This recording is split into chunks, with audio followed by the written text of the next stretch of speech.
Otep à tous, bien-aimés frères et sœurs. Vous savez, je reviens toujours à cet adage qui est dans la chanson du célèbre, l'icône de la musique congolaise, le grand Koffi Olomidé que je salue.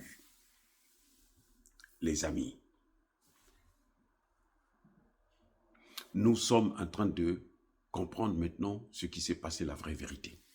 Je vous ai déjà dit que dans une de mes vidéos, je ne sais pas si j'ai déjà publié ça, mais en tout cas, je parlais de cette affaire-là. Il y a une différence entre une opération de sauvetage et un raid.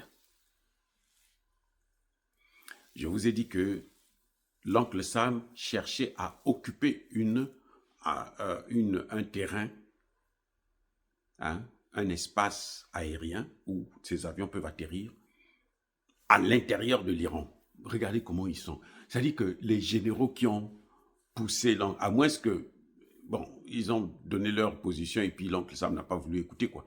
Mais ce sont des généraux nuls. Ceux qui ont causé ça, là. On commence à se rendre compte qu'en fait, ce n'était pas, comme je disais tantôt, ce n'était pas une opération de sauvetage, mais c'était un raid. Non seulement il fallait occuper l'aéroport, oui, il fallait prendre l'aéroport et attaquer l'Iran depuis l'intérieur, avoir une base à l'intérieur de l'Iran, c'est-à-dire que c'est tellement stupide. C'est tellement stupide. Vous allez prendre une base, même si vous allez mettre 2000, 5000, 50 000 hommes dans cette base-là, entourés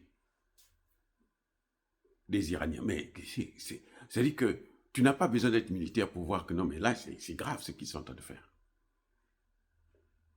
Il y avait un autre objectif que je ne vous avais pas cité dans cette vidéo.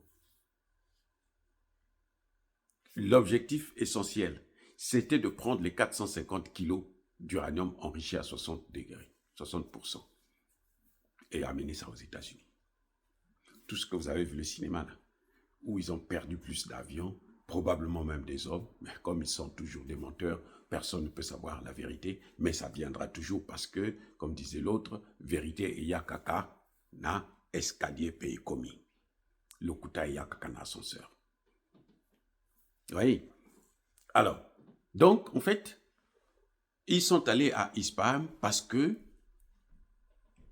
le site nucléaire qui est là-bas, et d'après leurs informations, c'est là-bas qu'on a caché, qu'on a déposé l'uranium en question. Les 450 kilos. Donc, l'objet de ce raid, c'était non seulement il fallait occuper cette base, mais il fallait prendre ces 450 kilos d'uranium, on prend ça, on amène, et puis on amène aux États-Unis. Et l'homme à la cravate rouge devrait déclarer victoire parce qu'il a pu récupérer cet uranium. Et puis, là, il sort de la guerre sans problème. Il dit non, j'ai gagné, maintenant je peux aller, vous pouvez rester maintenant avec votre putain, comme lui-même il a dit, de Détroit d'Ormuz. Mais les amis, ça a tourné à un fiasco. Mais oui, puisque l'objectif était de prendre l'uranium, vous n'avez même pas pris ça. Ils n'ont même pas vu ça. Parce qu'ils se sont arrêtés seulement à l'aéroport là-bas. Et il y a eu des dégâts. Les experts vous disent que l'homme, le patron de la Maison Blanche, n'était pas parti à Mar-a-Lago cette fois-ci. Il est resté à la Maison Blanche.